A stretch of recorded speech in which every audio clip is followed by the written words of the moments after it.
거지 같은 게 재수없게 대낮부터 돌아다녀! 사람들은 7살 단지가 쥔 녹슨 엽전 3개를 보며 코웃음을 쳤습니다. 유배지 고금도에서 굶어 죽어가던 전직 다모 서윤과 꼬마 아이를 거들떠보는 이는 아무도 없었지요. 밥 달라고 국어를 해도 모자랄 판에 엽전으로 점을 본다고? 하지만 그 누구도 몰랐습니다. 그 하찮은 엽전 새에 개가 훗날 썩어 빠진 탐관오리들의 목줄을 죄고 임금님마저 무릎을 치게 만들 줄은요. 이야기 시작 전 구독과 좋아요 눌러주신 뒤 어디서 듣고 계신지 댓글로 알려주시면 그곳에 행운이 가득하길 바라겠습니다. 우르릉 쾅. 하늘이 찢어질 듯한 천둥 소리가 한양 밤하늘을 뒤흔들고 억수같이 쏟아지는 빗줄기가 기와 지붕을 사정없이 때렸습니다. 칠흑 같은 어둠을 틈타 검은 복면을 쓴 그림자 하나가 조대감 댁담장을 소리 없이 넘었으니 바로 포도청 다모 강서윤이었지요. 진흙투성이가 된 집신이었으나 그녀의 발걸음에는 망설임이 없었습니다. 반드시 찾아야 해 놈이 백성들의 고혈을 짠 증거를. 서윤은 숨을 죽인 채 뒤뜰 깊숙한 곳 굳게 잠긴 창고 앞으로 다가가 단검으로 문고리 틈새를 비틀었습니다. 끼익 낡은 경첩 소리와 함께 문이 열리자 습한 곰팡이 냄새가 코를 찔렀습니다. 서윤은 어둠 속에서 더듬거리며 가장 안쪽에 쌓인 쌀가마니들을 헤치기 시작했지요. 거친 삼배 자루의 감촉이 손끝에 닿았고 3번째 가마니 밑을 들어 올리자 바닥 돌 틈 사이에 숨겨져 있던 기름 먹인 종이 뭉치가 손에 잡혔습니다. 찾았다. 그것은 조대감이 관하로 들어가야 할 세곡을 빼돌려 기록한 이중장부였습니다. 서윤의 손이 가늘게 떨렸는데 이제 이것만 있으면 억울하게 죽은 아버지의 누명을 벗기고 굶주리는 백성들의 원한을 풀어줄 수 있을 터였습니다. 서윤이 장부를 품에 넣고 몸을 돌리려던 찰나였습니다. 활활. 갑자기 창고 문이 활짝 열리며 수십 개의 횃불이 어둠을 집어삼킬 듯 타올랐습니다. 눈을 뜰 수 없을 만큼 강렬한 불빛에 서윤이 주춤하는 사이 창고 밖에서 비릿한 웃음소리가 들려왔지요. 쥐새끼가 쌀독에 든 줄 알았더니 관아의 다모였더냐. 조대감이 뒷짐을 진 채 여유로운 표정으로 서윤을 내려다보고 있었고 이미 창고 주변은 무장한 사병들로 물샐 틈 없이 포위된 뒤였습니다. 함정이었습니다.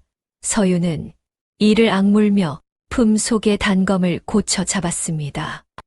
조대감, 내 놈의 부정부패를 밝힐 증거가 여기 있다. 순순히 길을 비켜라. 증거 허허, 저런 맹랑한 것을 보았나. 조대감이 혀를 차며 손짓했습니다. 저것은 증거가 아니라 내년이 내 쌀을 훔치러 들어왔다가 훔친 장부일 뿐이다. 여봐라, 저 도둑년 놈을 당장 쳐라. 이놈. 서윤이 고함을 지르며 달려드는 사병들을 향해 몸을 날렸습니다. 챙채챙 빗속에서 날카로운 쇠붙이 부딪히는 소리가 울려 퍼졌지요. 서윤은 날렵한 몸놀림으로 사병 둘을 쓰러뜨렸으나 중과부적이었습니다. 뒤에서 날아온 몽둥이가 서윤의 오금을 강타했습니다. 퍽 억눌린 신음과 함께 서윤이 진흙바닥에 무릎을 꿇었고 곧이어 굵은 오랏줄이 그녀의 온몸을 올감했습니다. 차가운 빗물과 뜨거운 피가 섞여 얼굴을 타고 흘러내렸습니다. 서윤은 질질 끌려가며 조대감을 노려보았지만 돌아오는 것은 싸늘한 조소뿐이었지요. 곧바로 이어진 것은 지옥 같은 고문이었습니다. 말해라, 쌀을 훔치러 왔다고. 짝짝 형틀에 묶인 서윤의 볼 위로 가죽 채찍이 날아들었습니다. 살점이 터지고 피가 튀었지만 서윤은 입술을 깨물며 버텼습니다. 그녀가 정신을 잃어가려 할 때 조대감이 다가와 그녀의 귀에 나직이 속삭였습니다. 똑한 년 허나 내가 모르는 것이 있구나. 내가 여기서 끝까지 버티면 궐에서 나인으로 일하는 내 어린 동생은 어찌 될 것 같으냐. 서윤의 눈동자가 거칠게 흔들렸습니다. 건드리지 마라. 내 말 한마디면 그 아이는 쥐도 새도 모르게 우물에 빠져 죽을 수도 있지. 내가 쌀 도둑이 되면 동생은 살 것이고 끝까지 의로운 척하면 둘 다 죽는 것이다. 선택해라. 악마의 속삭임이었습니다. 피투성이가 된 서윤은 고개를 떨구고 말았습니다. 하나뿐인 동생만은 살려야 했습니다. 결국 그녀는 피눈물을 흘리며 거짓 자백을 하고 말았지요. 다음 날 날이 밝자마자 형조의 마당에는 서슬퍼런 기운이 감돌았습니다. 죄인 강서윤은 형 틀에 묶인 채 판관 앞에 무릎 꿇려 있었고 간밤의 고문으로 만신창이가 된 그녀의 모습에 구경 나온 백성들이 혀를 찼습니다. 저 다모가 쌀을 훔쳤다며 쯧쯧 세상에 믿을 놈 하나 없다더니 백성들의 수군거림이 비수처럼 가슴에 꽂혔습니다. 판관은 귀찮다는 듯 하품을 하며 판결문을 읽어 내려갔습니다. 죄인 강서윤은 밤을 틈타 사가에 침입하여 재물을 탐하였으니 그 죄가 매우 무겁다. 이에 곤장 70대와 함께 관노비로 강등하여 유배를 명한다. 서윤은 억울함에 고개를 들어 하늘을 보려 했으나 목이 메어 소리조차 나오지 않았습니다. 조대감은 저 멀리서 부채를 붙이며 흡족한 미소를 짓고 있었지요. 판관이 높이 쳐든 판결봉이 허공을 가르며 내려왔습니다. 탁! 판결봉 내려치는 소리가 귓가에서 채 가시기도 전에 차가운 강물이 뱃전을 후려쳤습니다. 철썩! 서윤의 몸이 휘청거리며 나무 바닥에 처박혔습니다. 짭조름한 비린내가 코를 찔렀고 낡은 나룻배는 끼입 비명을 지르며 검은 물살을 갈랐습니다. 손발을 올가맨 오랏줄이 물에 젖어 살을 파고들었지만 서윤은 신음조차 낼 기력이 없었습니다. 호송선에는 서윤 말고도 짐짝들이 가득했습니다. 뱃사공은 노를 저으며 연신 구시렁거렸습니다. 에잉, 재수 온 붙었네. 죄인 년 하나 태우고 가는데 물살은 왜 이리 거친겨. 사공이 침을 퇴하고 뱉는 순간이었습니다. 서윤이 웅크리고 앉은 뱃머리 구석, 거적대기 틈에서 이상한 소리가 들려왔습니다. 부스럭, 부스럭. 서윤이 힘겹게 고개를 돌리자 퀴퀴한 보찜 하나가 툭 터지더니 헝클어진 머리카락을 한 아이가 폭 하고 튀어나왔습니다. 푸하아우, 숨 막혀 죽는 줄 알았네. 서윤의 눈이 휘둥그레졌습니다. 숯검댕이 잔뜩 묻은 얼굴에 눈만 반짝거리는 아이, 바로 권례 소주방의 천덕꾸러기 단지였습니다. 다 단지야? 언니 나와슈. 단지는 해맑게 웃으며 서윤의 옆으로 엉금엉금 기어왔습니다. 내가 왜 여기 있어? 어서 돌아가 잡히면 죽어. 못 가유. 어제 꿈에 언니가 물귀신이랑 춤추는 걸 봤는데 내가 안 오면 어떡혀. 할매가 그랬슈. 물귀신은 밥 많이 먹는 애는 무거워서 못 데려간다고. 내가 딱 붙어 있을 거구만유.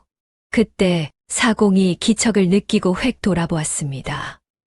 뭐여? 이 쥐새끼만 한 건.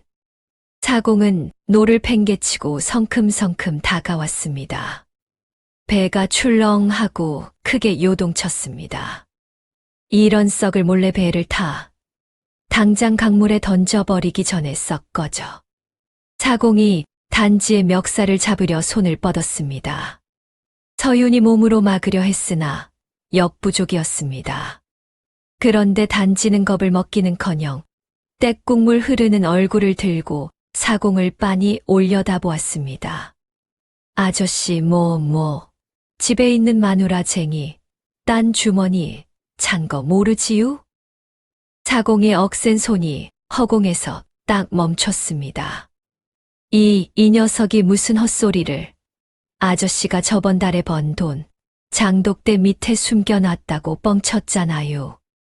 근데 그거 마누라 쟁이가 벌써 찾아서 친정 오라비 노름빚 갚는데 다 썼는디. 지금 뱃머리 돌리면 잡을 수 있는디. 단지의 말투는 천연덕스러웠습니다. 사공의 얼굴이 불그락 변했습니다. 그게 참말이냐? 내년이 그걸 어찌 알아? 내 눈에는 다 보이니께요. 아저씨 이맛박에 코구라고 써 있구먼. 사공이 당황하여 어쩔 줄 몰라 하는 사이 배는 점점 더 거친 물살 속으로 빨려 들어갔습니다. 이곳은 물살이 울음소리를 낸다는 울돌목의 초입이었습니다. 크광. 갑자기 배 밑바닥에서 굉음이 들리더니 배가 한쪽으로 급격히 기울었습니다. 검은 파도가 배전 위로 넘실거렸습니다. 젠장 물살이 왜 이래 회오리가 돌고 있어. 사공이 급히 키를 잡으려 했지만 거센 물살은 배를 제멋대로 휘돌렸습니다. 그때였습니다. 단지가 품속에서 주섬주섬 붉게 녹이 쓴 엽전 3개를 꺼냈습니다. 할매 길을 보여줘요. 단지는 소리치며 엽전을 배 바닥에 던졌습니다. 챙그랑. 녹슨 엽전들이 젖은 나무 바닥 위에서 팽이처럼 핑그르르 돌았습니다. 서유는 공포에 질려 눈을 질끈 감았지만 단지의 눈은 엽전에서 떨어지지 않았습니다. 이내 엽전 하나가 탁 하고 멈추더니 뱃머리의 오른쪽을 가리키며 쓰러졌습니다. 나머지 2개도 뒤따라 같은 방향으로 누웠습니다. 단지의 눈동자가 흔들렸습니다. 저쪽은 아녀 저리로 가면 다 죽어 키를 오른쪽으로 꺾어요. 단지의 찢어질 듯한 비명에 사공이 정신을 차리고 황급히 키를 잡았습니다. 도착했으니 썩 꺼지시오. 사공은 뒤도 돌아보지 않고 서윤과 단지의 보찜을 갯바위 위로 내동댕이 쳤습니다. 마치 전염병 환자를 대하듯 서둘러 닻을 올린 배는 도망치듯 멀어져 갔습니다. 잿빛 하늘 아래 드러난 고금도는 황량하기 그지없었습니다. 바위 틈 사이로 불어오는 바람 소리가 마치 귀신의 울음소리처럼 휘잉 하고 귓가를 때렸습니다. 따라오시오. 거처는 저기 갯마을 끝자락이오. 관아에서 나온 늙은 포졸이 귀찮다는 듯 턱짓을 했습니다. 그가 안내한 곳은 집이라 부르기도 민망한 움막이었습니다. 문짝은 반쯤 떨어져 나가 삐걱거렸고 천장 귀퉁이는 뻥 뚫려 회색 하늘이 훤히 보였습니다.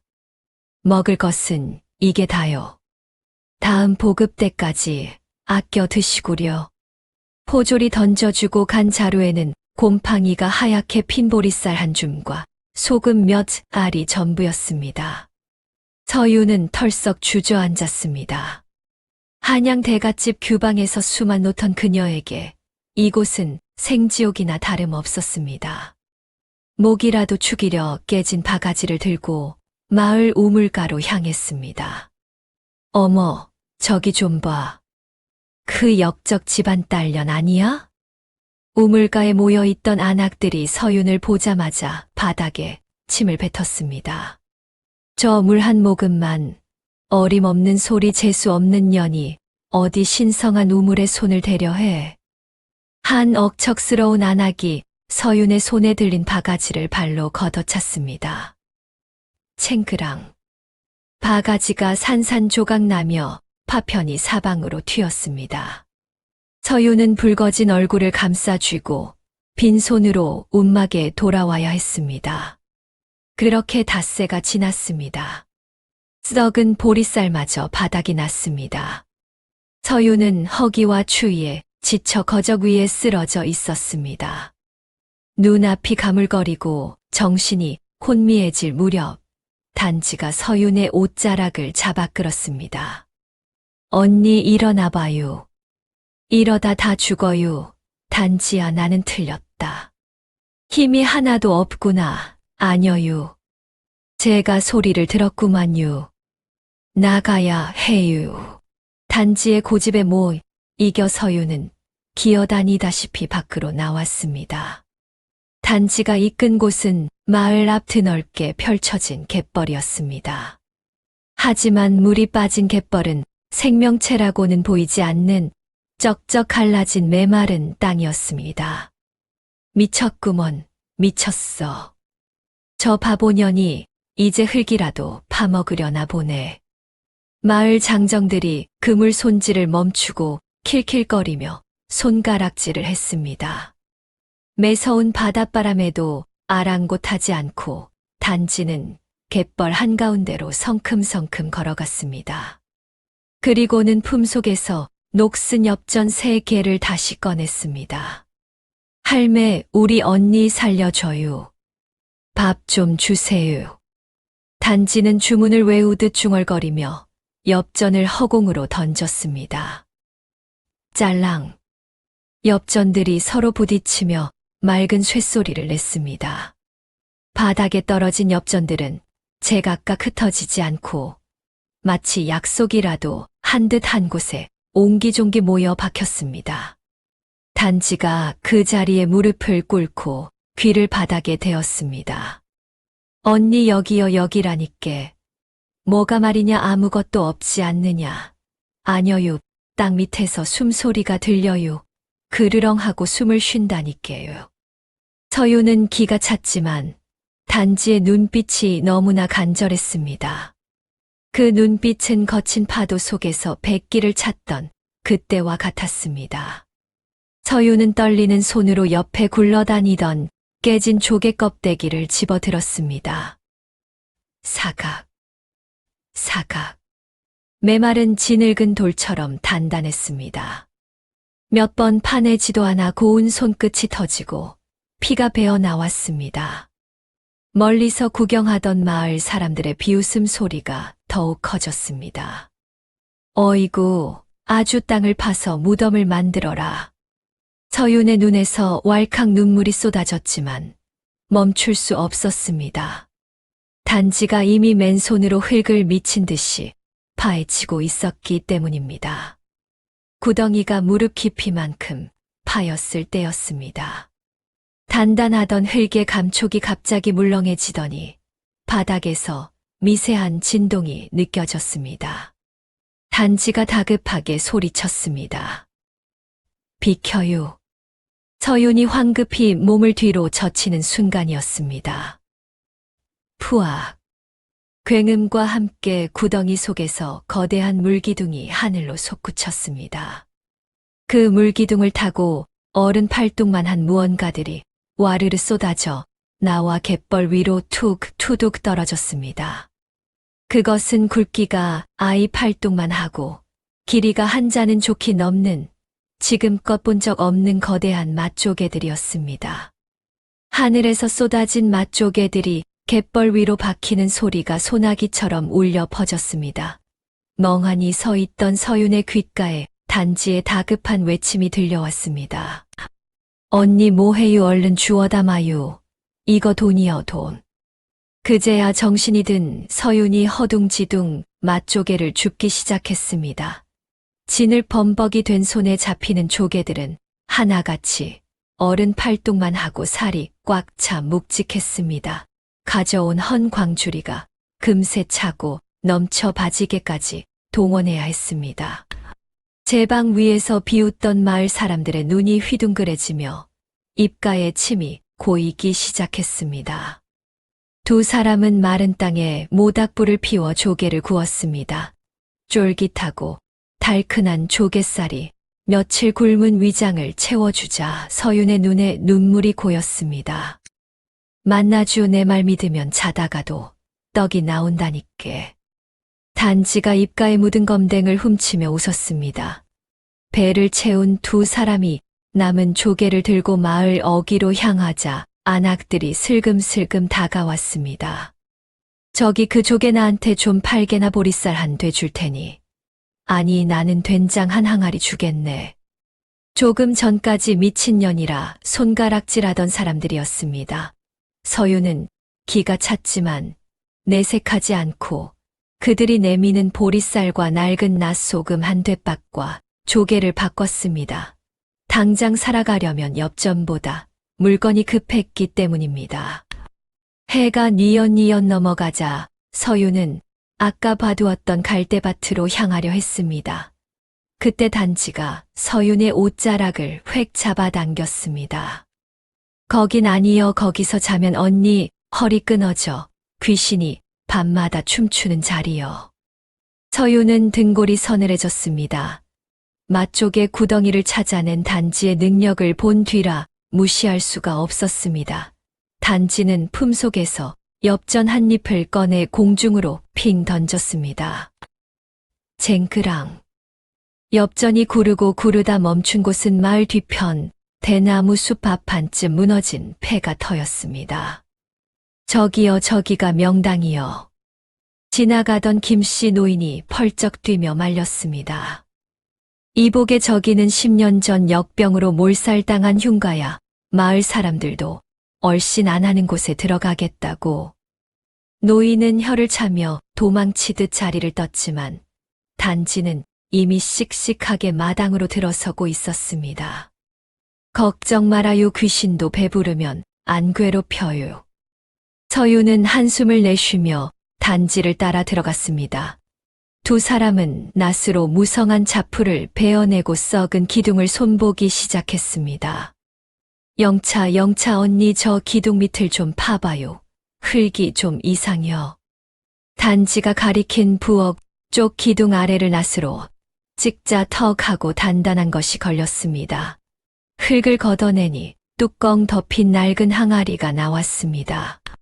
조심스레 뚜껑을 열자 묵은 내가 코를 찔렀습니다.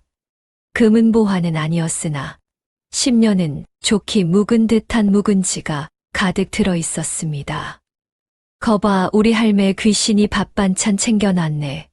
오늘 저녁은 조개 넣고 김치 지져 먹으면 임금님 수라상 안 부럽겠구만. 단지가 깔깔거렸고 서윤도 허탈한 웃음을 터뜨렸습니다. 두 사람은 진흙을 발라 대충 바람을 막을 수 있게 수리를 마쳤습니다. 어느덧 사위는 칠흑 같은 어둠에 잠겼습니다. 마당 한가운데 모닥불을 피워놓고 묵은지와 맛조개를 끓이니 칼칼한 냄새가 대나무 숲의 음산함을 밀어냈습니다. 서윤이 뜨거운 국물을 넘기며 행복해하던 그때였습니다. 대나무 숲이 우수수 소리를 내며 거칠게 흔들렸습니다. 바람 소리와는 달랐습니다. 누군가 숲을 헤치고 다가오는 소리였습니다. 단지의 눈빛이 날카롭게 변하며 살인문 쪽을 노려보았습니다. 누구세요? 서윤의 물음에도 대답 대신 정막만이 감돌았습니다. 잠시 후 어둠 속에서 소리가 들려왔습니다. 쿵쿵쿵. 낡아 빠진 살인문을 둔탁하게 두드리는 소리였습니다. 사람이라기엔 너무 무겁고 짐승이라기엔 너무 규칙적이었습니다. 서윤은 반사적으로 낫을 집어들며 몸을 일으켰습니다. 언니 문 열어주지 마유. 사람 아니여. 단지가 낮게 속삭였습니다. 살인문 틈 사이로 시커먼 그림자가 어른거리고 있었습니다. 서유는 마른 침을 삼켰습니다. 낫을 쥔 손바닥이 축축하게 젖어 미끄러웠습니다. 살인문 틈으로 보이던 검은 그림자가 불 속 문짝을 밀어젖혔습니다. 낡은 경첩이 비명을 질렀습니다. 아이고, 냄새야. 이게 무슨 냄새요? 서윤이 낫을 휘두르려던 찰나였습니다.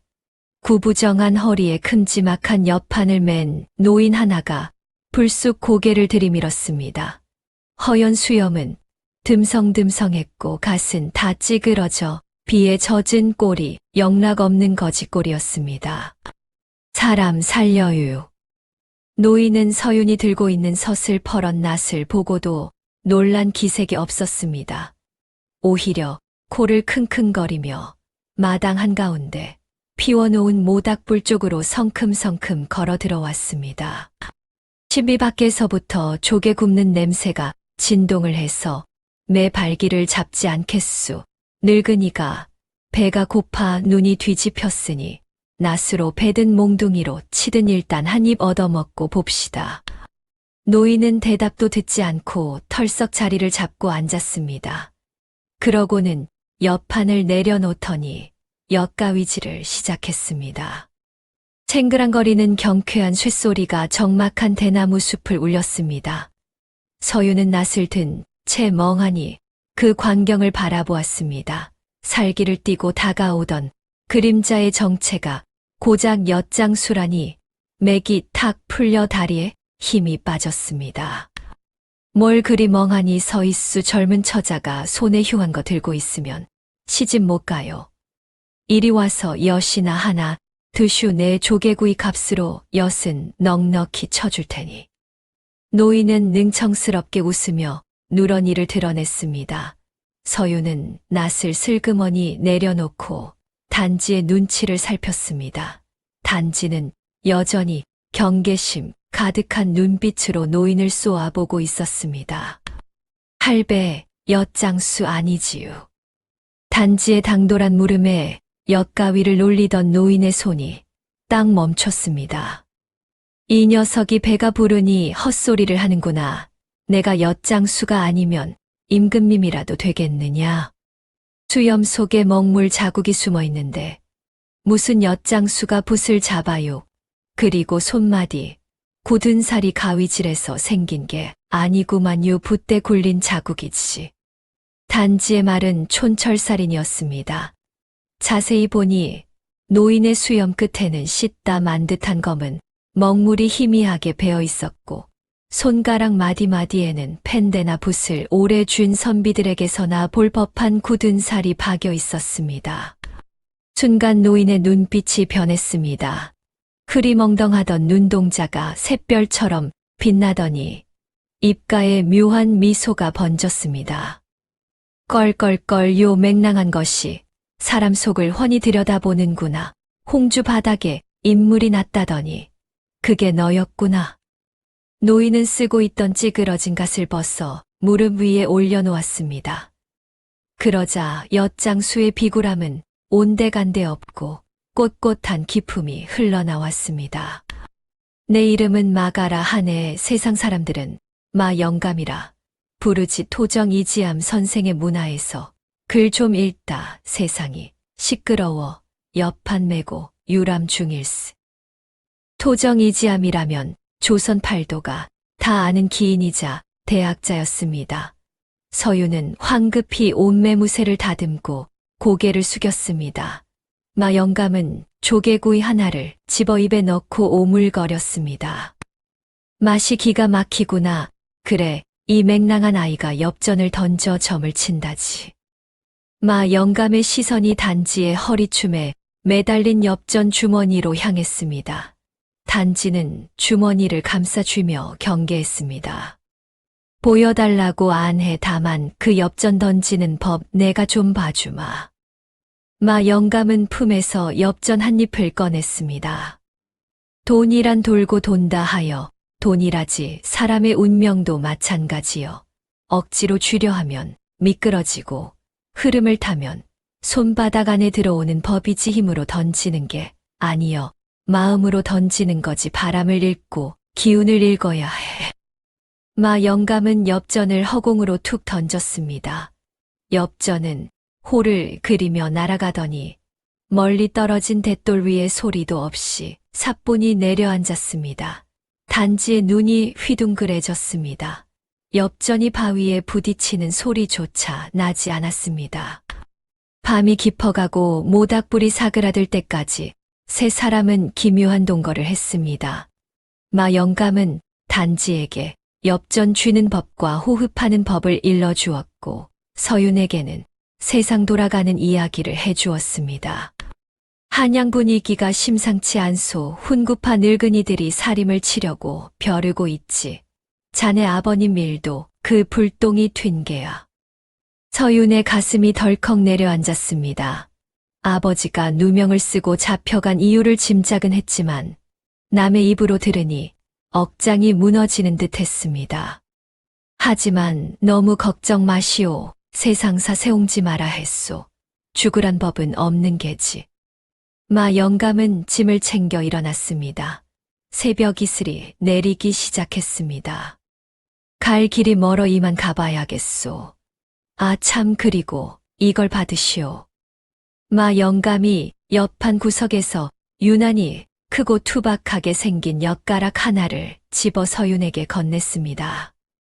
이 엿은 아주 딱딱하니 이가 부러지지 않게 조심해서 깨물어 보시오. 그냥 먹다간 옥니 다 나갈게요. 서윤이 의아한 표정으로 엿을 받아들었습니다. 묵직했습니다. 마 영감은 엿판을 다시 메고 살인문 쪽으로 걸어갔습니다. 그러다 문득 생각난 듯 뒤를 돌아보며 낮게 속삭였습니다. 그리고 말이오, 한양에서 살수만 내려온 게 아니요. 암행어사도 이미 출발했으니 조금만 더 버티시오. 쥐구멍에도 벼틀 날이 머지않았소. 그 말을 남기고 마 영감은 바람처럼 어둠 속으로 사라졌습니다. 엿가위 소리도 들리지 않았습니다. 마치 꿈을 꾼 듯 했습니다. 서윤은 멍하니 마 영감이 사라진 곳을 바라보다가 손에 쥐어진 엿가락을 내려다보았습니다. 이가 부러지지 않게 조심해서 깨물어라. 단순한 농담 같지가 않았습니다. 마 영감의 눈빛이 뇌리를 스쳤습니다. 암행어사가 출발했다는 말과 이 딱딱한 엿가락 사이에 무슨 연관이라도 있는 것일까요? 서윤은 조심스럽게 엿가락을 양손으로 잡았습니다. 그리고 힘을 주어 톡 부러뜨렸습니다. 바스락거리는 소리와 함께 딱딱한 엿이 반으로 갈라지며 그 안에서 무언가가 나왔습니다.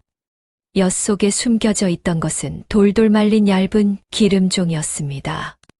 서윤의 심장이 쿵쾅거리기 시작했습니다. 떨리는 손으로 종이를 집어들었습니다. 종이에는 급하게 휘갈겨 쓴 글씨가 적혀 있었습니다. 한양에서 살수가 출발했다.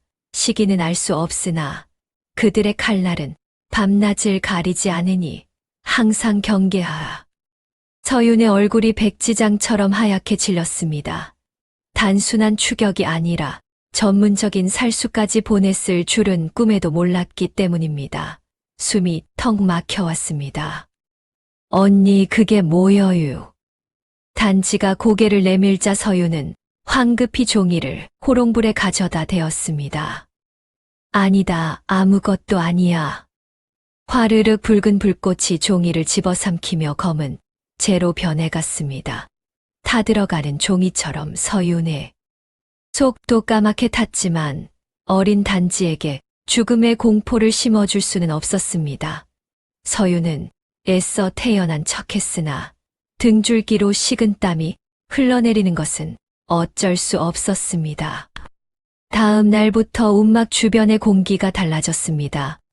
마 영감이 다녀간 뒤로 단지의 신통력이 봇물 터지듯 터져 나오기 시작했기 때문입니다. 아이고 애기 무당님 제발 우리 누렁이 좀 찾아주십시오. 농사철이 코앞인디 소가 없으면 다 굶어 죽습니다요. 이웃 마을 김노인이 헐레벌떡 뛰어와 마당에 넙죽 엎드렸습니다. 단지는 마루에 걸터 앉아 무심한 듯 공기놀이를 하며 툭 내뱉었습니다. 선앙당 고개 넘어가 봐요. 바위 뒤 덤불 속에 뿔이 걸려서 오도 가도 못하고 있을 테니께. 김 노인이 반신반의하며 달려간 지 반나절도 지나지 않아 소를 찾았다며 덩실덩실 춤을 추며 돌아왔습니다. 이 소문은 발 없는 말이 되어 삽시간에 홍주 바닥 전체로 퍼져나갔습니다. 그뿐만이 아니었습니다. 태풍의 소식이 끊긴 어부의 아내가 찾아왔을 때도 단지는 단호했습니다. 제사상 차리지 마슈. 사흘 뒤면 살아서 돌아올 테니께 괜히 멀쩡한 사람 죽은 취급했다가 부정타유. 정말로 사흘 뒤 만신창이가 된 배가 들어오자 사람들은 경악을 금치 못했습니다. 이제 움막 앞은 아침부터 저녁까지 사람들로 장사진을 이루었습니다. 서유는 몰려드는 사람들을 통제하며 쌀과 무명천을 복채로 받아 챙겼습니다. 어느 날 한 안악이 빈손으로 와서 사정했습니다. 돈이 없어서 그러니 그냥 한 번만 봐주시면 안 되겠소. 나중에 꼭 갚으리다. 하지만 단지는 냉정하게 고개를 돌렸습니다. 안 돼요. 공짜는 절대 안 돼. 천기를 누설하고 남의 팔자를 엿보는 건디. 복채를 내야 업보를 떼는 거요. 공짜로 점을 보면 그 화가 다 아줌마한테 돌아가는디. 그래도 괜찮것슈. 그 서늘한 기세에 안악은 쌈지돈을 꺼낼 수밖에 없었습니다. 서유는 그런 단지를 보며 가슴이 아렸습니다. 저 어린 것이 벌써부터 세상의 냉혹한 이치를 깨우친 것 같았기 때문입니다. 낮에는 돈과 곡식이 들어와 살림이 폈지만 밤은 여전히 공포의 시간이었습니다.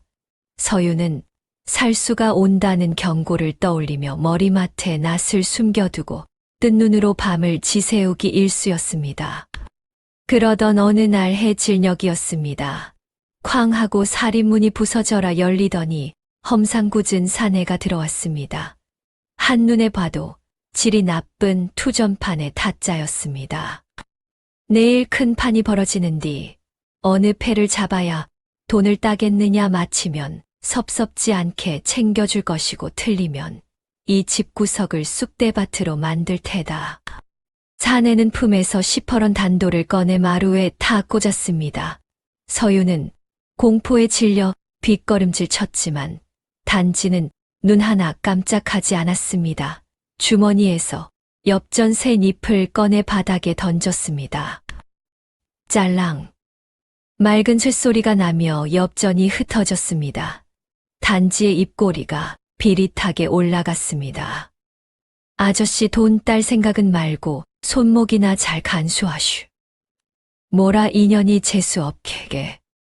사내가 멱살을 잡으려 하자 단지는 싸늘한 눈빛으로 사내를 노려보며 낮게 읊조렸습니다. 내일은 돈이 아니라 쇠부치가 춤을 출 테니께 욕심부리다간 돈도 잃고 손목도 잃고 제명에 못 죽을 팔자요. 정 살고 싶으면 판에 끼지 마슈. 어린아이답지 않은 살기의 사내는 헛기침을 하며 물러섰습니다. 재수 없는 소리만 골라 하는구나. 내일 두고 보자. 틀리면 내 손에 죽을 줄 알아라. 사내는 침을 뱉고 돌아갔습니다. 서유는 다리가 풀려 주저앉았으나 단지는 담담했습니다. 그리고 다음 날 저녁이었습니다. 장터 쪽에서 찢어질 듯한 비명 소리가 들려왔습니다. 으악, 사람 살려. 서윤이 놀라 밖을 내다보자 투전판 쪽에 불길이 치솟고 있었습니다. 단지의 예언대로 속임수를 쓰던 타짜가 들통나 패싸움이 벌어졌고 돈 대신 칼부림이 난무하는 아수라장이 된 것이었습니다. 쇠부치가 춤을 출 것이라는 말이 섬뜩한 현실이 되고 말았습니다. 밤새 이어진 소란이 잦아들자 고금도에는 기이한 소문이 파다하게 퍼졌습니다. 그 벙어리 흉내 내던 계집아이가 말한 대로 딱 맞아떨어졌네. 쇠부치가 춤을 춘다더니 정말 칼부림이 났어.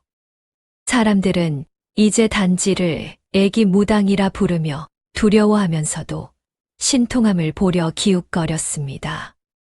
하지만 그 소문은 곧 탐욕스러운 고금도 현감 박만석의 귀에 들어가고 말았습니다. 박만석은 백성들의 고혈을 짜내는데 도 같은 위인이었습니다. 뭐라, 요망한 계집이 민심을 어지럽혀. 박만석은 당장 포졸들을 풀어 서윤과 단지를 잡아들였습니다. 장정 넷이 들이닥치니 서윤의 무예로도 당해낼 재간이 없었습니다. 두 사람은 포승줄에 묶여 관아 마당으로 끌려갔습니다. 대청마루에는 배가 남산만한 현감이 비스듬히 누워 부채질을 하고 있었습니다. 그는 거만한 눈으로 단지를 내려다보았습니다. 내년이 그리 용하다지.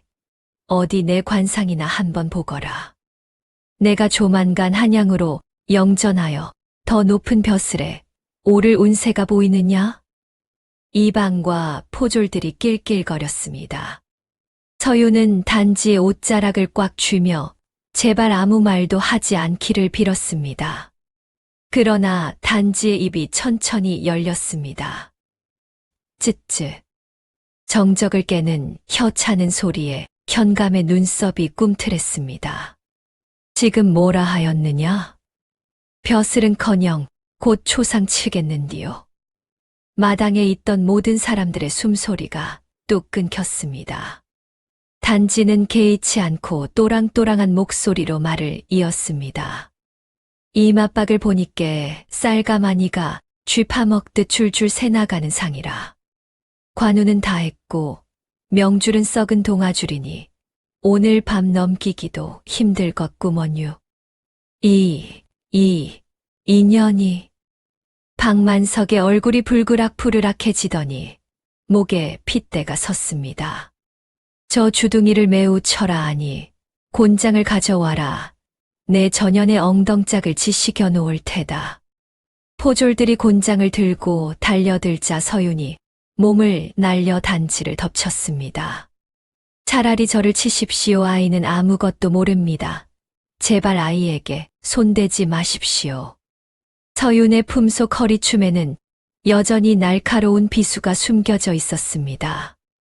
만약 놈들이 단지의 살점 하나라도 건드린다면 이빨로 물어뜯어서라도 현감의 목을 치리라. 서윤은 이를 악물었습니다. 비켜라. 인연도 같이 죽고 싶은 게냐. 곤장이 서윤의 등을 향해 떨어지려는 찰나였습니다. 대문 밖에서 다급한 외침이 들려왔습니다. 나으리 큰일 났습니다. 포졸 하나가 헐레벌떡 뛰어들어와 나뒹굴었습니다. 불이야 관아 곡식 창고에 불이 났습니다. 불길이 안채까지 번지고 있습니다요. 뭐라? 내 곡식. 박만석은 사색이 되어 곤장 치는 것도 잊은 채 벌떡 일어났습니다. 창고에는 그가 백성들에게서 착복한 쌀 수백 섬이 쌓여 있었습니다. 이 멍청한 놈들아 쌀을 꺼내라. 쌀부터 꺼내란 말이다. 현감은 버선발로 뛰어 내려갔고 관아마당은 순식간에 아수라장이 되었습니다. 매캐한 연기가 마당을 덮치자 서유는 거친 숨을 몰아쉬며 단지를 살폈습니다. 단지는 불타는 쪽을 보며 묘한 표정을 지었습니다. 언니, 쥐가 파먹는다고 했자녀. 저기 쥐들이 쌀을 다 먹어치우네. 그때 혼란을 틈타 누군가 서윤의 귓가에 낮고 빠른 목소리로 속삭였습니다. 지금이요. 튀시오. 마 영감의 낯이 번뜩였습니다. 저 가는 소리와 함께 서윤의 손목을 조이던 포승줄이 힘없이 바닥으로 떨어졌습니다. 영감은 쉴 새 없이 낫을 놀려 단지의 밧줄마저 끊어냈습니다. 관아 마당은 그야말로 아비규환이었습니다.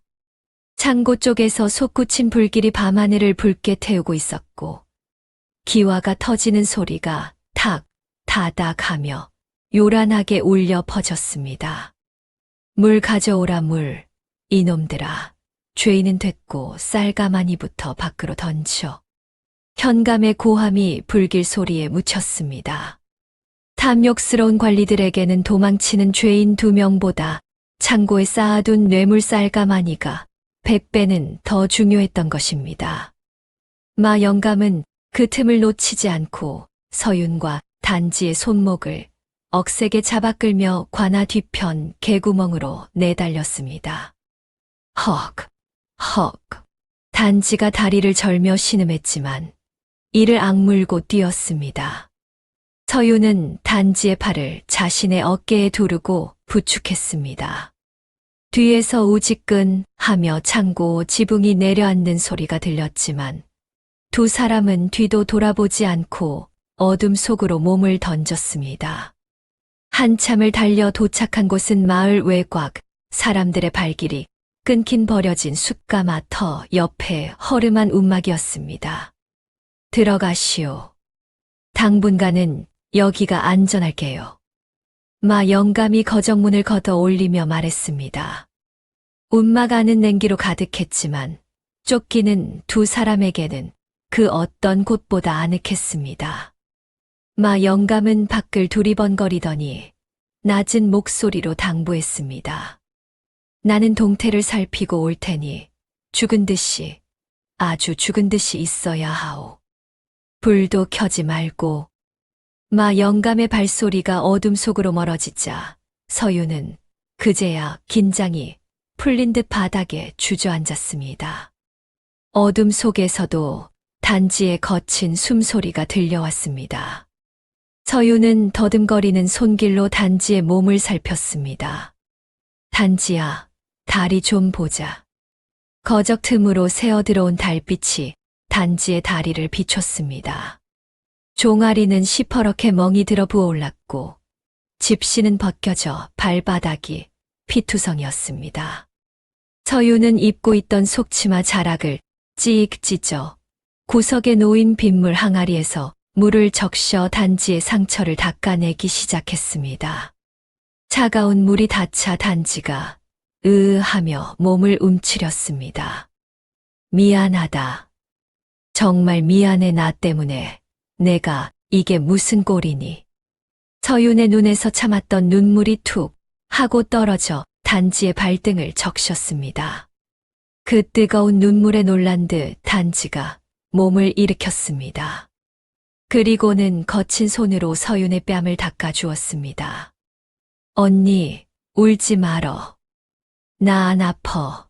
어떻게 안 아파. 이 바보야. 왜 나서서 매를 맞아? 왜? 서윤이 목이 메어 소리쳤습니다.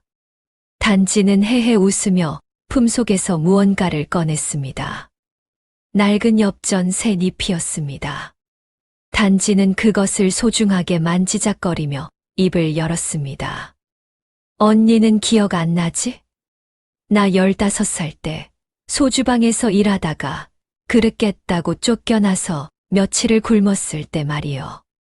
서유는 젖은 눈으로 단지를 바라보았습니다.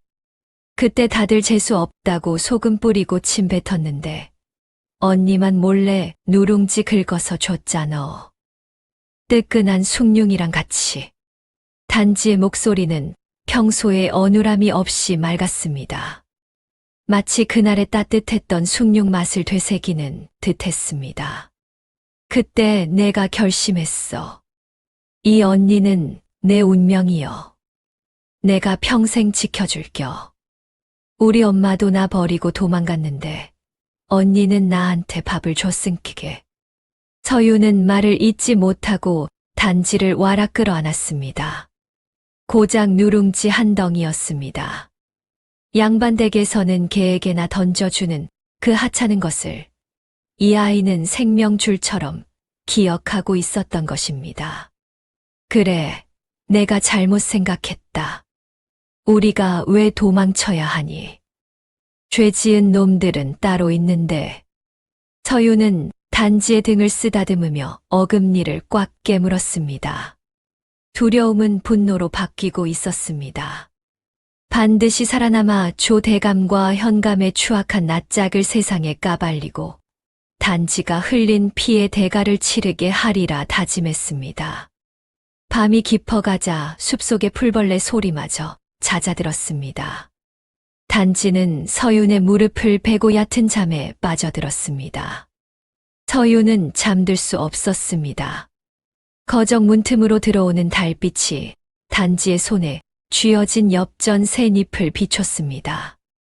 유난히 붉은 달빛이었습니다. 엽전이 마치 피를 머금은 듯 붉게 빛나는 것을 보며 서윤은 기이한 전율을 느꼈습니다. 그때였습니다. 사각, 사각. 아주 미세한 소리가 들려왔습니다. 바람 소리와는 달랐습니다. 마른 낙엽을 조심스럽게 밟는 훈련된 자들의 발소리였습니다. 서유는 숨을 멈추고 문 쪽을 응시하며 잠든 단지의 입을 황급히 손으로 막았습니다. 움막 밖을 에워싸는 기척이 느껴졌습니다. 하나가 아니었습니다. 셋, 아니 넷. 어둠 속에서 검은 그림자들이 소리 없이 움막을 포위해 오고 있었습니다. 대감이 보낸 살수들이 분명했습니다. 사각거리는 발소리가 멈추고 창호지 문 위로 칼날의 그림자가 길게 드리워집니다.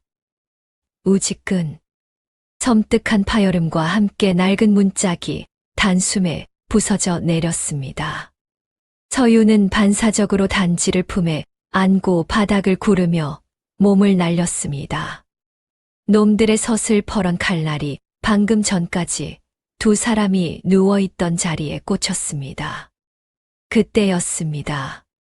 품에 안겨있던 단지가 번쩍 눈을 떴습니다. 흰자위가 희번덕거리며 허공을 응시하더니 아이의 입에서 낯선 목소리가 터져 나왔습니다. 서쪽이 뚫렸다. 서쪽으로 튀어. 서윤의 머릿속에 번개 같은 깨달음이 스쳤습니다. 쥐들이 드나들어 흙이 허물어져 있던 바로 그곳이 서쪽이었습니다. 서윤은 망설임 없이 몸을 날려 썩은 벽을 어깨로 들이받았습니다. 쾅! 오래된 흙벽이 먼지를 일으키며 무너져 내렸습니다. 자객들이 당황하여 멈칫하는 사이 서윤은 단지를 둘러엎고 뚫린 구멍 사이로 빠져나갔습니다. 뒤이어 놈들의 고함이 들려왔습니다. 저쪽이다, 놓치지 마라. 움막 뒤편은 울창한 대나무 숲이었습니다. 쏴!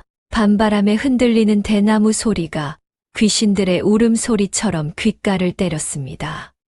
서유는 숨이 턱끝까지 차올랐지만 멈출 수 없었습니다. 하지만 놈들의 발소리는 점점 더 가까워지고 있었습니다.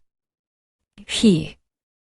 날카로운 파공음과 함께 서윤의 종아리에 무언가가 스쳤습니다.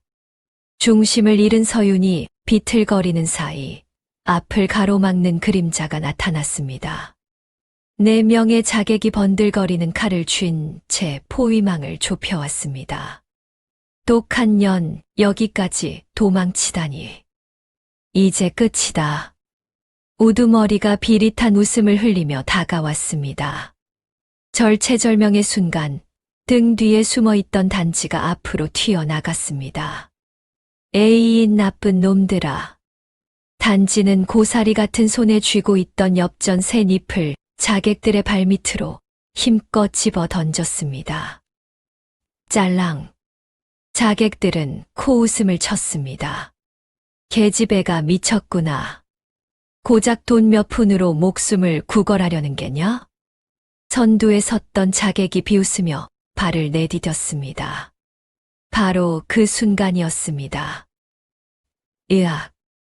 어두운 밤 울퉁불퉁한 숲길 바닥에 떨어진 엽전은 보이지 않는 함정이었습니다. 자객의 발이 엽전을 밟고 미끄러지며 중심을 잃었고 휘청거리는 몸이 옆에 서 있던 동료 쪽으로 쏠렸습니다. 푹. 으악이, 이 미친놈이 어딜 찌르는 거야. 중심을 잃은 자객의 칼이 동료의 허벅지를 깊숙이 찌르고 말았습니다. 순식간에 대형이 무너졌습니다. 단지가 던진 엽전 새 잎이 만든 기적이었습니다. 저 년들이 요술을 부린다, 조심해. 놈들이 주춤하는 사이 어둠 속에서 묵직한 타격음이 들려왔습니다. 퍽. 달려들려던 자객 하나가 허수아비처럼 나뒹굴었습니다. 그의 뒤통수에서는 시커먼 피가 흐르고 있었습니다. 아이고, 밤길이 어두워서 원. 젊은 놈들이 예의도 없이 길을 막고 지랄들이야.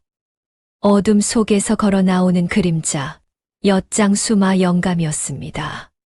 그의 손에는 엿가락 대신 시커멓고 묵직한 무쇠 몽둥이가 들려 있었습니다. 내 놈은 뭐냐? 나, 지나가는 엿장수지. 근데 니놈들 낯짝을 보니 몽둥이 찜질이나 좀 해야겠구나. 말이 끝나기가 무섭게 마 영감의 몸이 바람처럼 움직였습니다. 깡 자객의 칼이 무쇠 몽둥이에 부딪혀 힘없이 튕겨나갔고 이어지는 발길질의 놈들은 맥없이 쓰러졌습니다. 두고 보자. 우두머리는 황급히 어둠 속으로 꽁무니를 뺐습니다.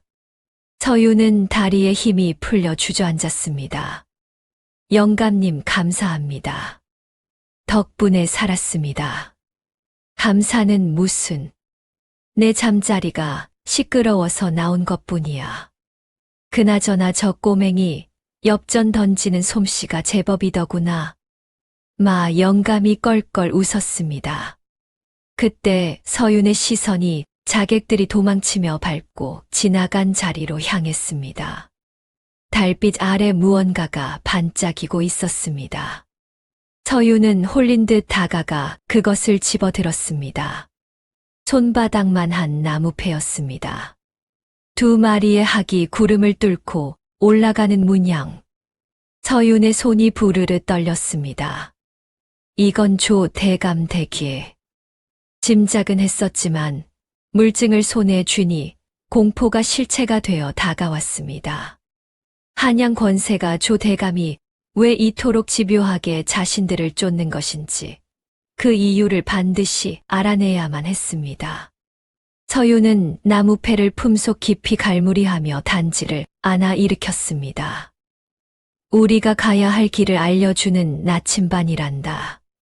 서윤은 결심한 듯 마 영감을 바라보았습니다.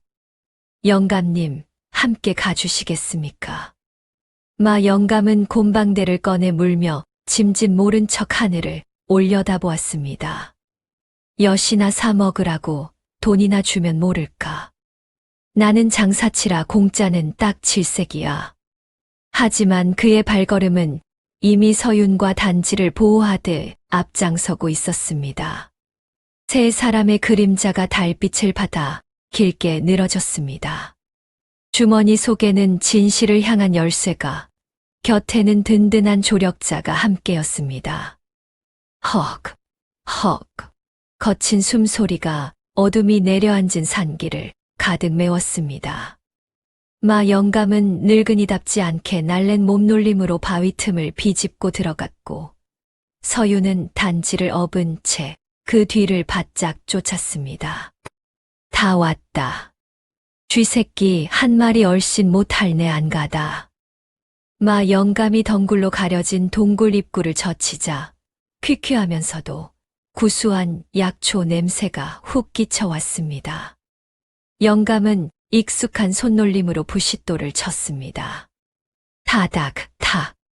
불꽃이 튀더니 이내 화르륵 하고 심지에 불이 붙었습니다. 동굴 안이 주황빛으로 물들었습니다. 서윤은 등에서 잠든 단지를 조심스럽게 곰가죽 위에 뉘었습니다. 아이는 그 난리통에도 한 손에 엽전 새 잎을 꼭 쥐고 곤히 잠들어 있었습니다. 영감님, 덕분에 살았습니다. 서윤이 바닥에 주저앉으며 거친 숨을 몰아쉬자 마 영감이 곰방대를 물며 곁눈질로 단지의 손을 힐끔거렸습니다.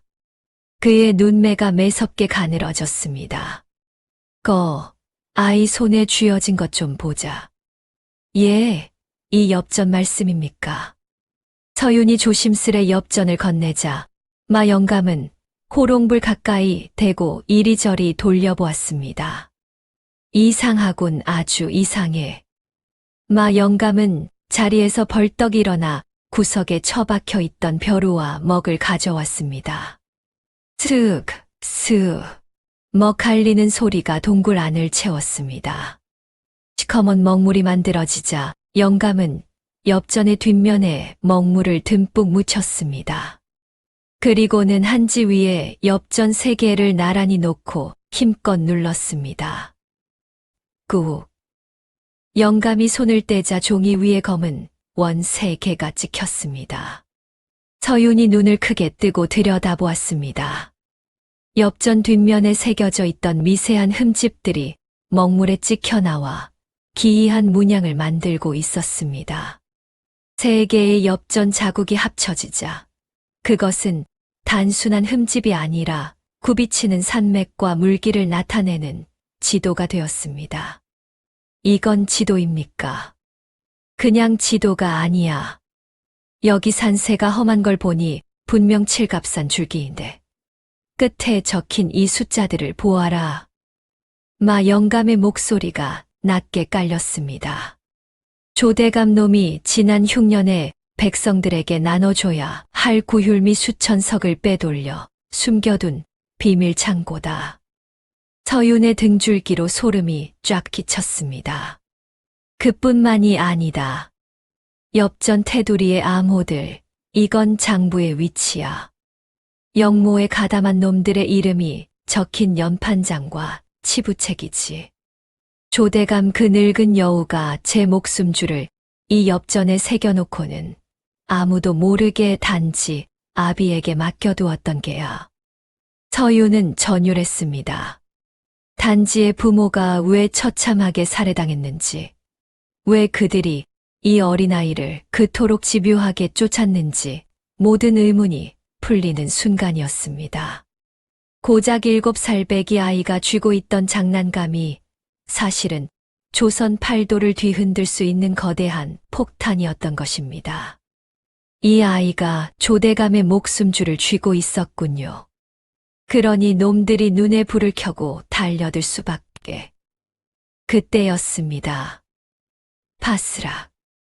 동굴 밖에서 나뭇가지 밟는 소리가 들렸습니다.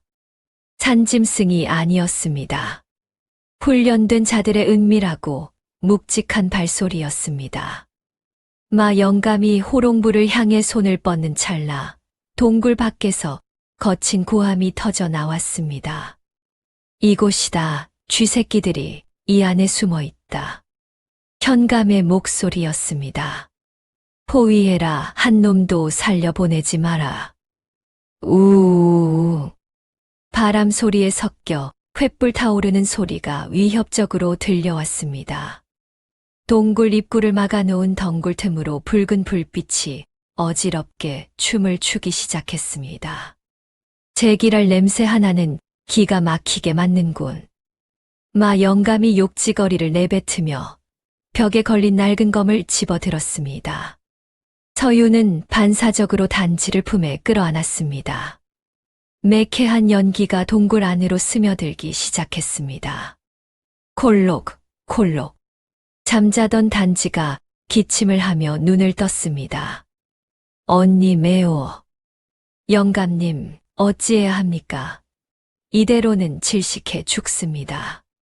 마 영감이 검집을 꽉 쥐며 동굴 안쪽 구석을 가리켰습니다. 죽으란 법은 없지. 저 항아리를 치워라.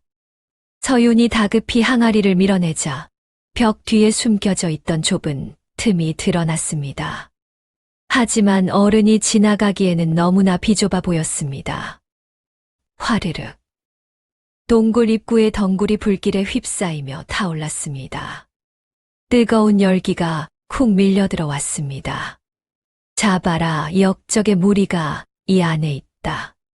관군들이 불타는 입구를 뚫고 들이닥치려 하고 있었습니다. 마 영감이 서윤을 돌아보며 소리쳤습니다. 아이 먼저 밀어넣었어.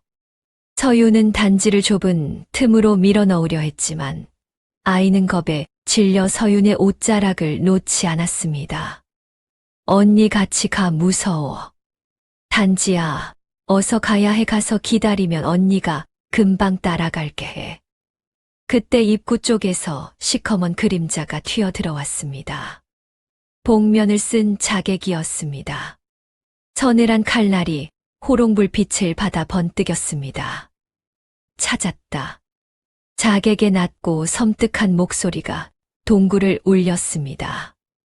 마 영감이 검을 뽑아 들며 앞을 가로막았습니다.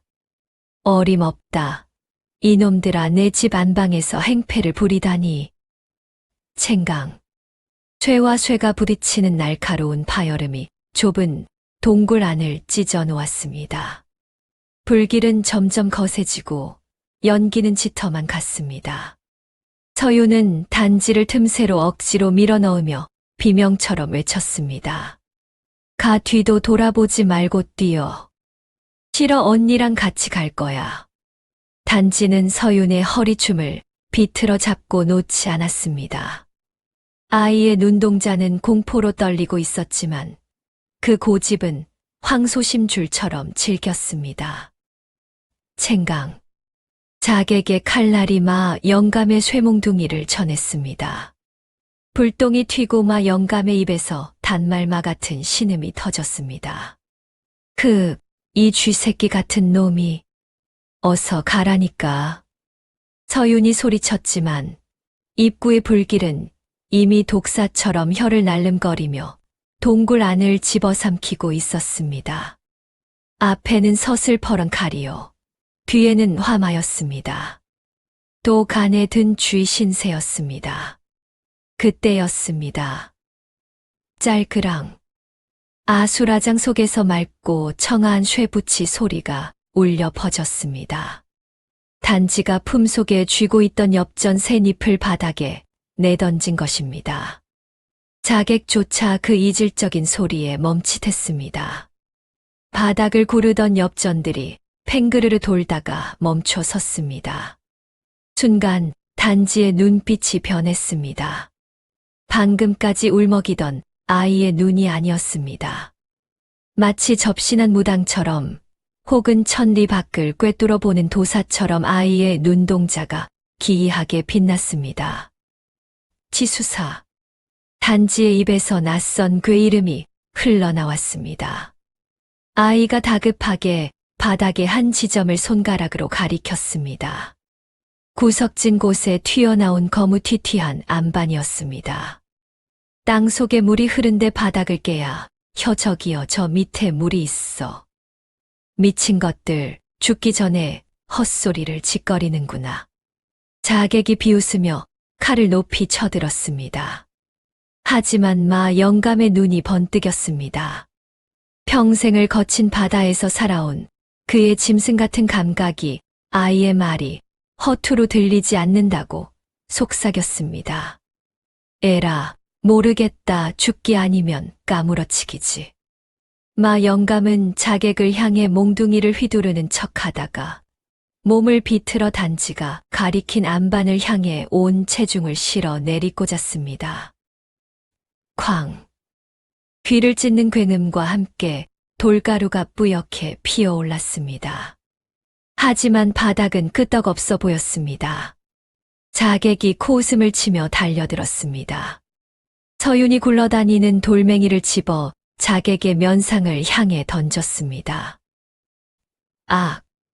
자객이 주춤한 사이 단지가 핏대를 세우며 소리쳤습니다. 한 번 더, 제발 한 번 더. 마 영감은 이를 악물었습니다. 손바닥이 찢어질 듯 아팠지만 다시 한 번 쇠몽둥이를 머리 위로 치켜들었습니다. 콰지지. 이번에는 소리가 달랐습니다. 둔탁한 파열음과 함께 단단해 보이던 안반에 거미줄 같은 금이 갔습니다. 그 틈새로 서늘한 냉기가 훅 하고 끼쳐 올라왔습니다. 슈우. 바람 빠지는 소리가 나더니 금이 간 틈새가 쩍 하고 갈라졌습니다. 그와 동시에 콸콸거리는 물소리가 귓가에 선명하게 들려왔습니다. 정말로 그 밑에 지하수가 흐르고 있었던 것입니다. 뚫렸다. 갈라진 바닥이 무너지며 시커먼 구멍이 입을 벌렸습니다. 그 아래는 빛 한 점 없는 어둠이었고 거센 물살 소리만이 요란했습니다. 어서 엎혀. 서윤은 단지를 등에 업고 포대기로 단단히 묶었습니다. 자객이 기겁을 하며 달려들었습니다. 거기 서라. 아가씨, 뛰어. 마 영감이 먼저 구멍을 향해 몸을 날렸습니다. 서윤도 눈을 질끈 감고 어둠 속으로 몸을 던졌습니다. 자객의 칼끝이 서윤의 옷자락을 스쳤지만 허공을 가를 뿐이었습니다. 풍덩. 차가운 지하수가 온몸을 휘감았습니다. 뼈가 시릴 정도로 차가운 물이었습니다. 거센 물살은 서윤과 단지를 사정없이 떠밀었습니다. 좁고 가파른 물길은 마치 거대한 뱀의 뱃속 같았습니다. 이리저리 부딪히고 휩쓸리며 숨이 턱 끝까지 차올랐습니다. 후르르 쏴. 거대한 굉음과 함께 서윤의 몸이 허공으로 솟구쳤습니다. 지하수가 바다로 합류하는 해식 동굴의 출구였습니다. 서윤과 단지 그리고 마 영감은 폭포수처럼 쏟아지는 물줄기와 함께 바다 위로 내동댕이 쳐졌습니다. 푸하 쿨럭 쿨럭. 짠 바닷물이 코와 입으로 들이닥쳤습니다. 서윤은 허우적거리며 수면 위로 고개를 내밀었습니다. 단지야 괜찮니? 마 영감님. 다행히 몇 장 떨어진 곳에서 마 영감이 갯바위를 붙잡고 있는 모습이 보였습니다. 세 사람은 죽으림을 다해 갯바위 위로 기어 올라갔습니다. 온몸이 물에 젖어 천근만근이었습니다. 정말로 물이 있었어. 마 영감이 바닥에 대자로 눕더니 허탈한 웃음을 터뜨렸습니다. 서윤은 떨리는 손으로 단지의 얼굴을 닦아주었습니다. 살아남았다는 안도감이 밀려왔습니다. 그때였습니다. 자욱한 해무 사이로 기이한 소리가 들려왔습니다. 끼 노 젓는 소리였습니다. 서윤은 화들짝 놀라 몸을 일으켰습니다. 혹시 자객들의 배가 아닐까 하는 두려움이 엄습했습니다. 마 영감도 긴장한 듯 쇠몽둥이를 다시 움켜쥐었습니다. 안개 속에서 서서히 검은 형체가 모습을 드러냈습니다. 작고 낡은 나룻배 한 척이었습니다. 배 위에는 삿갓을 쓴 사내 하나가 조용히 노를 젓고 있었습니다.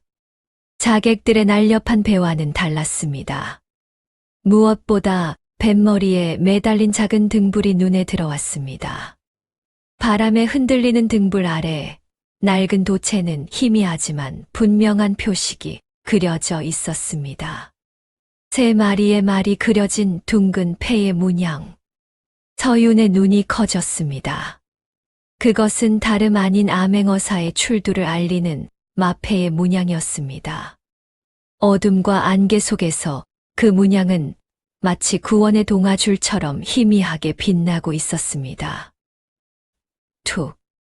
둔탁한 소리와 함께 뱃머리가 갯바위에 부딪혔습니다. 사내는 노를 거두고 가볍게 바위 위로 뛰어내렸습니다. 낡은 삿갓 아래로 드러난 눈빛이 형형하게 빛났습니다.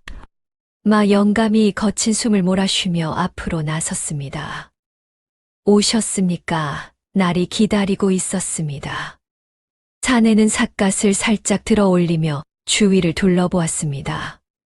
자네가 보낸 밀서를 받고 한양에서 밤낮 없이 달려왔네만 상황이 생각보다 더 급박해 보이는군. 그는 품에서 작은 약병을 꺼내 피투성이가 된 서윤에게 건넸습니다. 서윤은 떨리는 손으로 약병을 받아들여 상처에 뿌렸습니다. 쓰라린 고통이 밀려왔지만 이를 악물고 참아냈습니다. 인사는 나중에 하게 내 이름은 이명원이라 하네. 사헌부 감찰로 있다가 어명을 받고 내려왔지. 이명원은 바위에 걸터 앉으며 서윤을 바라보았습니다. 아가씨가 그 물건을 가지고 있다고 들었소만. 서윤은 품속 깊이 넣어두었던 피 묻은 엽전 꾸러미를 꺼냈습니다. 겉보기에는 그저 녹슬고 오래된 엽전 한 잎처럼 보였습니다. 이명원이 엽전을 받아들고 달빛에 비추어 보며 미간을 찌푸렸습니다. 이것 말이오. 그저 녹슨 엽전으로 보이는데 이것이 어찌 조 대감을 잡을 증좌가 된단 말이오. 서윤이 다급하게 입을 열었습니다. 아닙니다. 날이 그 엽전은 조 대감이 왜구들과 밀거래를 할 때 쓰는 신표입니다. 그 문양이 바로 외구 우두머리의 가문 문양이라고 들었습니다. 허나 이것만으로는 부족하네. 놈이 길 가다 준 엽전이라 발뺌하면 그만이야 확실한 연결고리가 있어야 해. 이명원은 고개를 가로저으며 엽전을 다시 서윤에게 건네려 했습니다. 서윤의 눈에 절망이 스쳐 지나갔습니다. 목숨을 걸고 지켜온 증거가 무용지물이라니 하늘이 무너지는 듯 했습니다. 그때였습니다. 마 영감 뒤에 숨어있던 단지가 쪼르르 앞으로 나서며 이명원의 얼굴을 빤히 올려다보았습니다. 아저씨, 왜 그러느냐 꼬마야. 아저씨 엉덩이 아프지? 뭐라? 이명원의 얼굴이 붉어졌습니다. 점잖은 선비 체면에 아이에게 희롱을 당하다니 기가 찰 노릇이었습니다. 이 녀석이 무슨 소리를 하는 게냐. 단지는 굴하지 않고 깨르르 웃으며 손가락으로 이명원의 왼쪽 엉덩이 쪽을 가리켰습니다. 거기 흉터 있잖아. 7살 때 옆집 누렁이한테 물린 거.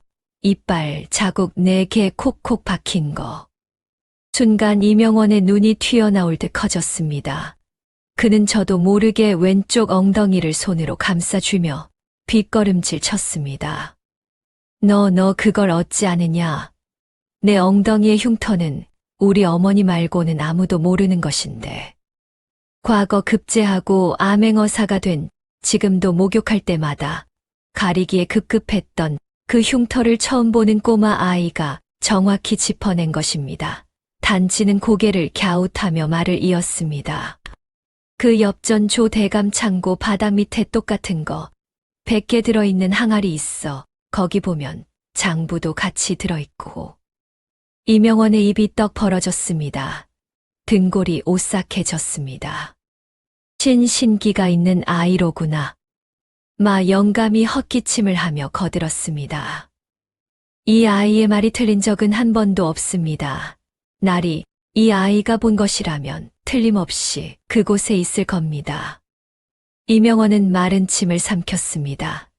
단지의 영험함을 직접 겪고 나니 의심이 눈 녹듯 사라졌습니다. 좋아 믿겠네. 내일이 바로 고금도 현감의 생신잔치날이니 경계가 느슨해진 틈을 타야 하네. 나는 거짓골을 하고 잔치판에 들어가 동태를 살필 걸세. 그럼 제가 들어가겠습니다. 서윤이 나섰습니다. 자네가 위험하네. 화장으로 가리고 기생으로 변장하면 모를 겁니다. 저는 어릴 적 관아의 구조를 익혀두었습니다. 제가 들어가서 시선을 끌고 창고 열쇠를 찾아보겠습니다. 서윤의 눈빛은 단호했습니다. 아버지의 원수를 갚고 억울함을 풀 수만 있다면 지옥불이라도 뛰어들 각오가 되어 있었습니다. 조화 대신 마 영감은 배를 대기시키고 만약의 사태에 대비하게 해 뜨기 전까지 준비를 마쳐야 하네. 파도 소리는 더욱 거세졌고 세 사람은 어둠 속에서 결의를 다졌습니다. 시간은 빠르게 흘러 다음 날 저녁이 되었습니다. 고금도 관아는 대낮처럼 밝았습니다. 수십 개의 청사초롱이 내걸리고 담장 너머로 풍악 소리가 울려 퍼졌습니다. 덩, 기덕쿵 더러러러. 장구 소리와 피리 소리가 어우러진 흥겨운 가락이었지만 서윤의 귀에는 마치 전쟁터로 나가는 북소리처럼 들렸습니다. 관아 입구는 잔치에 초대받은 양반들의 가마로 북적였습니다. 그 틈바구니에서 누더기를 걸친 거지 하나가 문지기에게 쫓겨나고 있었습니다. 에이, 이 들어온 거지가 여기가 어디라고 감히 썩 꺼지지 못해. 아이고, 날이 배가 고파서 그러니 남은 술찌개미라도 좀 주십시오. 이명원이었습니다. 그는 완벽한 거지 연기를 하며 문지기가 한눈을 파는 사이 날쌘 다람쥐처럼 담벼락 개구멍으로 몸을 날렸습니다. 한편 관아의 후문 쪽 기생들이 드나드는 문 앞에는 짙은 화장을 한 여인이 서 있었습니다. 서윤이었습니다. 그녀는 화려한 비단 저고리의 붉은 치마를 입고 머리에는 가채를 올렸습니다.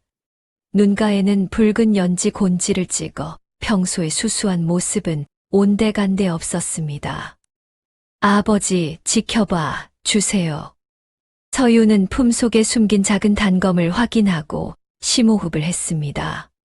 어이 거기 홍주 기생들 들어오라신다. 관아 하인의 고함에 기생들이 줄지어 안으로 들어갔습니다. 서윤도 그 무리에 자연스럽게 섞여 들어갔습니다. 화려한 등불이 켜진 관아, 안마당, 흥청망청한 잔치, 음악 소리 사이로 서윤의 매서운 눈빛이 번뜩입니다. 거드름을 피우는 최현감의 코앞에는 산의 진미가 가득했고 기름기가 번들거리는 그의 입가는 탐욕 그 자체였습니다. 서윤은 고개를 숙인 채 조심스럽게 상석 쪽으로 다가갔습니다. 그녀의 손끝이 파르르 떨렸지만 옷소매 속에 감춘 단검을 꽉 쥐며 마음을 다잡았습니다. 사또 나으리 술 한 잔 받으시지요. 서윤이 곁에 섞인 목소리로 술병을 기울였습니다. 최현감은 개슴츠레한 눈으로 서윤을 훑어보더니 희죽 웃었습니다. 오냐 처음 보는 얼굴이구나. 아주 곱구나 고와. 최현감이 서윤의 손목을 잡으려던 찰나였습니다. 아이고 배고파라 나라님도 구제 못한다는 가난을 이 관아에서는 구제해 주겠지. 대문 쪽에서 왁자지껄한 소리가 들려오더니 거짓골을 한 이명원과 마 영감이 비틀거리며 잔치상 한가운데로 난입했습니다. 이명원은 일부러 다리를 절며 춤을 추듯 덩실덩실 걸어 들어왔으며 그의 옷에서는 시큼한 쉰내가 풀풀 풍겼습니다. 이놈들이 어디라고 함부로 들어와 여봐라 당장 저 거렁뱅이들을 끌어내라. 형방이 소리를 빽질렀고 포졸들이 육모방망이를 들고 우르르 달려들었습니다. 아이고 사람 살려 밥 한 술 얻어먹으러 왔다가 메타작 당하네.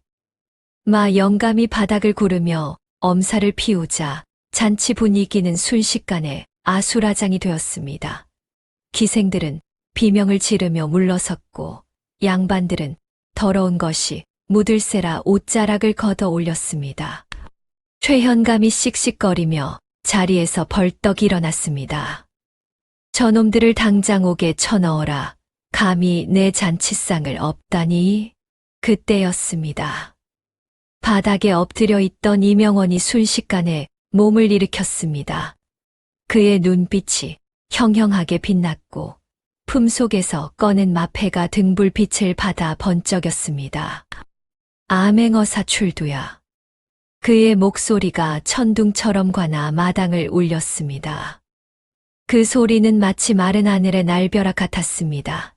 담장 밖에서 대기하고 있던 역졸들이 함성을 지르며 물밀듯이 들이닥쳤습니다. 암행어사 출두야, 암행어사 출두야. 관아 문이 부서질 듯 열리고 붉은 옷을 입은 역졸들이 몽둥이를 휘두르며 들이닥치자 양반들은 혼비백산하여 쥐구멍을 찾기 바빴습니다. 아이고 나 죽네. 이게 무슨 날벼락이야. 술상이 뒤집어지고 술병이 깨지는 소리가 요란했습니다. 최현감은 다리에 힘이 풀려 의자에 주저앉았으며 그의 얼굴에서 핏기가 싹 가셨습니다. 이명원은 헌 옷을 벗어 던지고 위풍당당하게 최현감 앞으로 걸어갔습니다. 탐관오리 최만식은 듣거라. 내 놈이 백성의 고혈을 짜내고 억울한 일을 옥살이 시킨 죄하늘이 알고 땅이 안다. 최현감은 벌벌 떨면서도 억지로 눈을 부라렸습니다. 이놈 어디서 가짜 마패를 들고 와서 행패냐 나는 죄가 없다. 증거를 대라 증거를. 그는 끝까지 오리발을 내밀었습니다. 장부도 없고 금괴도 이미 다 숨겼으니 걸릴 것이 없다는 배짱이었습니다. 증거가 없으면 내 놈은 관아를 능멸한 죄로 능지처참을 당할 것이다. 최현감이 악을 썼습니다. 그때였습니다. 기둥 뒤 그림자 속에서 작은 체구의 아이가 걸어 나왔습니다. 단지였습니다. 단지는 겁먹은 기색 하나 없이 당당하게 마당 한 구석을 손가락으로 가리켰습니다. 증거는 저기 있구만요. 모든 사람들의 시선이 단지의 손끝을 따라갔습니다. 그곳에는 잎이 다 떨어지고 검게 말라 비틀어진 늙은 복숭아 나무 한 그루가 서 있었습니다. 최현감의 눈동자가 심하게 흔들렸습니다. 저 전현이 미쳤나? 저 죽은 나무가 무슨 증거란 말이냐? 단지가 코웃음을 쳤습니다. 나무는 거짓말을 안 해요. 저 나무 뿌리가 왜 썩었겠슈? 썩은 돈 냄새를 맡고 시커멓게 죽어가는 거잖요. 땅속에 쇠붙이랑 더러운 장부를 묻어놨으니 나무가 숨을 못 쉬고 죽은 거지요. 이명원이 고개를 끄덕이며 역졸들에게 명했습니다. 저 나무 밑을 당장 파헤쳐라. 역졸들이 삽과 괭이를 들고 복숭아 나무 밑으로 달려갔습니다. 퍽, 퍽, 퍽.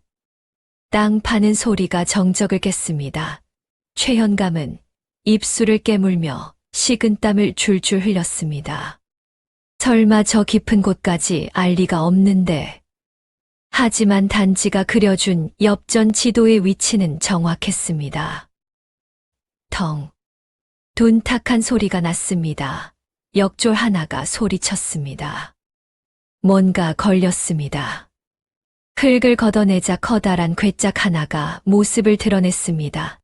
자물쇠를 부수고 뚜껑을 열자 그 안에서 누런 금괴와 두툼한 장부들이 쏟아져 나왔습니다. 아! 주변에서 탄성이 터져 나왔습니다. 최현감은 그대로 바닥에 주저앉고 말았습니다. 이명원이 장부를 집어들어 펼쳤습니다. 조대감에게 보낸 뇌물 내역과 백성들에게 강제로 뺏은 토지 문기들이 여기 다 있구나. 이래도 발뺌할 테냐.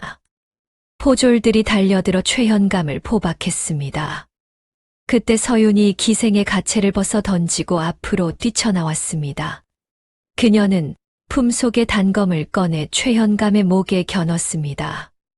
이놈 우리 아버지는 어디 있느냐? 10년 전 억울하게 죽은 우리 아버지 살려내라. 서윤의 눈에서 뜨거운 눈물이 쏟아졌습니다. 최현감은 서슬퍼런 칼날이 목에 닿자 사시나무 떨듯 떨었습니다. 자, 잘못했다. 내가 한 게 아니야. 다 조대감이 시킨 일이다.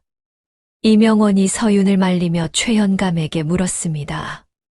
조대감은 지금 어디 있느냐? 바른대로 말하지 않으면 당장 내 목이 달아날 것이다. 최현감은 눈알을 굴리며 다급하게 소리쳤습니다. 오늘 밤 배를 타고 이곳으로 온다고 했다. 이 증거들을 없애고 나를 데려가기로 했어. 폭우로 들어올 것이다. 그 말을 들은 이명원과 서윤의 눈이 마주쳤습니다. 단지는 말라 죽은 복숭아 나무를 쓰다듬으며 중얼거렸습니다. 이제 됐어요. 나무님, 이제 편히 쉬세요. 관아 마당에는 밤바람이 차갑게 불어왔습니다. 하지만 이들의 싸움은 아직 끝나지 않았습니다. 진짜 몸통인 조대감이 오고 있었습니다. 이명원이 서윤의 어깨를 잡으며 말했습니다. 지금 당장 폭우로 가야 합니다. 놈이 도망치기 전에 잡아야 해요. 서윤은 눈물을 닦고 고개를 끄덕였습니다. 그녀의 눈빛은 그 어느 때보다 매섭게 타오르고 있었습니다. 반드시 제 손으로 그놈을 잡겠습니다. 반 시각이 지났을까 칠흑 같은 어둠이 깔린 낙동강하고 포구에는 을씨년스러운 강바람만 휘잉 불어대고 있었습니다. 갈대숲이 사각사각 소리를 내며 거칠게 흔들렸고 검은 강물은 철썩거리며 둑을 때렸습니다. 그때였습니다. 저 멀리 안개 속을 뚫고 커다란 뱃머리에 달린 등불 하나가 나타났습니다. 조대감이 탄 배였습니다. 배 위에서 조대감은 최현감이 보낸 거짓 밀서를 손에 쥔 채 입꼬리를 비릿하게 올렸습니다. 미련한 위인 같으니라고. 그래도 제 밥그릇 챙길 줄은 아는구나. 그는 강바람에 날리는 도포 자락을 여미며 회심의 미소를 지었습니다. 영모 자금의 비밀 장부가 들통날 뻔했으나 현감이 알아서 처리했다니 이제 그 자금을 싣고 한양으로 올라가기만 하면 그만이었습니다. 배가 선착장에 닿으며 쿵 하는 둔탁한 소리가 울렸습니다. 뱃사공들이 밧줄을 던지는 탁탁 소리와 함께 조대감이 거드름을 피우며 발판을 밟고 땅으로 내려왔습니다. 최현감 이놈 어찌 나와보지 않는 게냐. 귀하신 몸이 오셨는데 마중도 없다니. 조대감이 헛기침을 하며 에헴 소리를 내뱉는 바로 그 순간이었습니다. 화르륵. 사방에서 매복해 있던 관군들의 횃불이 동시에 타올랐습니다. 칠흑 갔던 포구가 대낮처럼 밝아졌고 조대감과 호위무사들은 순식간에 도간에 든 쥐가 되었습니다. 이게 무슨 짓들이냐. 내가 누구인 줄 알고 감히. 조대감의 호통이 떨어지기가 무섭게 포졸들이 길을 터주었고 그 사이로 포승줄의 굴비처럼 엮인 최현감이 질질 끌려 나왔습니다. 그리고 그 뒤로 이명원이 마패를 높이 쳐들고 걸어 나왔습니다. 암행어사 출두야. 우렁찬 외침이 포구를 뒤흔들었습니다. 조대감의 눈동자가 지진이라도 난 듯 흔들렸지만 그는 산전수전 다 겪은 늙은 구렁이었습니다. 금세 표정을 수습하더니 뻔뻔한 얼굴로 이명원을 노려보았습니다. 어사라니 내 이런 무례한 경우를 보았나. 나는 조정의 명을 받고 시차를 나온 것뿐이다. 증거도 없이 조정의 대신을 능멸하려 들다니 내 놈이 관복을 벗고 싶어 환장을 했구나. 조대감은 끝까지 오리발을 내밀었습니다. 현감이 가지고 있던 장부는 이미 사라졌을 것이라 확신했기 때문입니다. 증거, 저런 천한 죄인 놈의 주둥아리에서 나온 말을 증거라고 들이미는 게냐? 그때였습니다. 서윤의 뒤에 서 있던 단지가 천천히 앞으로 걸어 나왔습니다. 단지의 낡은 집신이 자갈밭을 밟으며 자박자박 소리를 냈습니다. 조대감은 웬 거짓골을 한 계집아이냐는 듯 인상을 찌푸렸습니다. 단지는 아무 말 없이 품속에서 무언가를 꺼내 조대감의 발치에 툭 던졌습니다. 짤그랑. 맑고 청아한 쇠붙이 소리가 정적을 깼습니다. 그것은 붉은 매듭으로 묶인 엽전 3개였습니다. 하지만 평범한 돈이 아니었습니다. 뒷면에는 기이한 문양이 새겨져 있었습니다. 조대감의 시선이 바닥에 꽂히는 순간 그의 얼굴에서 핏기가 싹 가셨습니다. 마치 귀신이라도 본 사람처럼 입술이 파르르 떨렸습니다. 이것은 단지가 차가운 목소리로 입을 열었습니다. 이거 아저씨가 버린 거잖아요. 기억 안 나남유? 네, 내년이 그걸 우리 엄니가 죽으면서 내 강부 속에 넣어둔 거구먼유. 평생을 품고 살았슈. 이게 뭔지도 모르고 그저 엄니 유품인 줄만 알고 말이요. 단지의 눈에 물기가 차올랐으나 눈물은 흘리지 않았습니다. 20해 전이주. 홍주 기방에 있던 월선이 아저씨가 죽였잖아요. 영모 꾸미는 거 들켰다고 말이요. 조대감은 뒷걸음질을 쳤습니다. 다리에 힘이 풀려 털썩 주저앉고 말았습니다. 그 엽전은 영모 가담자들을 확인하는 징표이자 자금 은닉처를 여는 열쇠였습니다. 그가 그토록 찾아 헤매던 결정적 증거가 자신이 죽인 여인의 딸 손에 들려 있었던 것입니다. 거짓말이다. 나는 모르는 일이야. 조대감은 바닥을 기어가며 발악했습니다. 이복의 어사, 내 재산의 절반을 주겠네. 아니, 전부를 주지 제발 눈 감아주시게. 이명원은 차가운 눈으로 조대감을 내려다보았습니다. 이미 늦었습니다, 대감. 이 엽전과 최현감의 증언, 그리고 대감의 배에서 나올 장부들이면 능지처참을 면치 못할 것입니다. 서윤은 더 이상 참을 수 없다는 듯 칼을 뽑아 들었습니다. 챙하는 날카로운 금소금이 밤 공기를 갈랐습니다. 아버지를 죽음으로 내몰고 집안을 풍비박산낸 원수가 눈앞에 있었습니다. 내 이놈 더러운 입을 닥치지 못할까. 내 오늘 내 놈의 목을 베어 죽은 원혼들을 달래리라. 서윤이 칼을 높이 쳐들었습니다. 서슬퍼런 칼날이 횃불 빛을 받아 번뜩였습니다. 조대감은 비명을 지르며 두 손으로 머리를 감싸 쥐었습니다. 칼날이 목을 향해 내리꽂히려는 찰나 단지의 작은 손이 서윤의 옷자락을 탁 잡았습니다. 언니. 서윤의 칼이 허공에서 멈췄습니다. 거친 숨을 몰아쉬며 서윤이 단지를 돌아보았습니다. 놓거라, 단지야. 이놈은 사람이 아니다. 짐승만도 못한 놈이야. 단지는 고개를 저었습니다. 그녀의 눈빛은 슬프지만 단호했습니다. 죽이지 마유, 언니. 죽으면 끝이자녀유. 너무 쉽자녀유. 단지의 목소리가 낮게 깔렸습니다. 산채로 지옥을 사는 게 저 사람 운명이여유.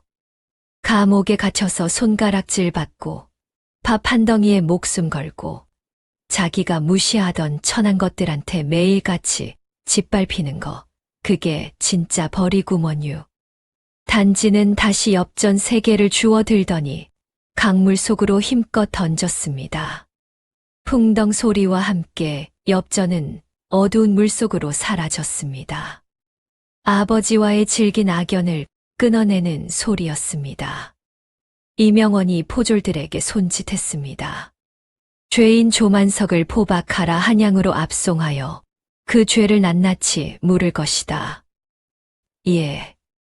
포졸들이 달려들어 조대감을 짐승처럼 올감했습니다. 억눌린 비명소리가 포구에 울려 퍼졌지만 아무도 그를 동정하지 않았습니다. 날이 밝아오고 있었습니다. 동쪽 하늘이 붉게 물들기 시작했습니다. 이명원은 서윤과 단지에게 다가갔습니다. 고생 많았소.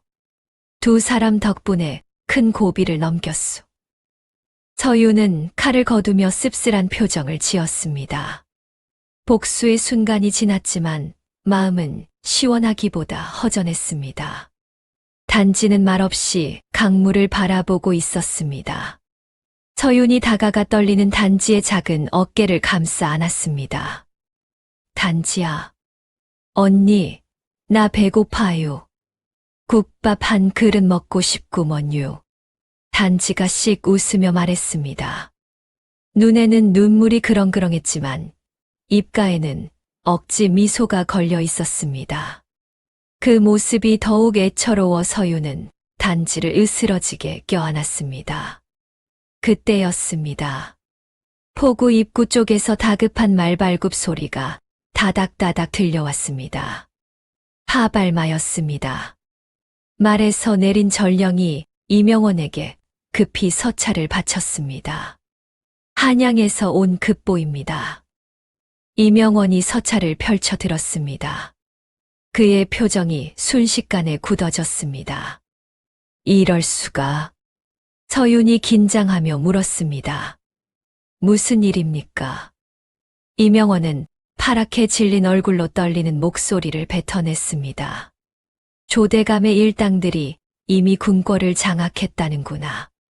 전하께서 위태로우시다.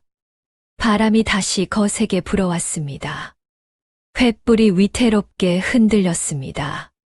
잡은 줄 알았던 승리의 끈이 다시 팽팽하게 당겨지고 있었습니다.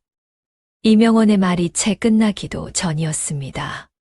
서윤이 품속에서 붉은 비단으로 감싼 서책을 꺼내 이명원의 손에 쥐어 주었습니다. 나으리, 이것을 가져가십시오. 놈들이 횡령한 내역뿐 아니라 영모에 가담한 자들의 연판장이 들어 있습니다.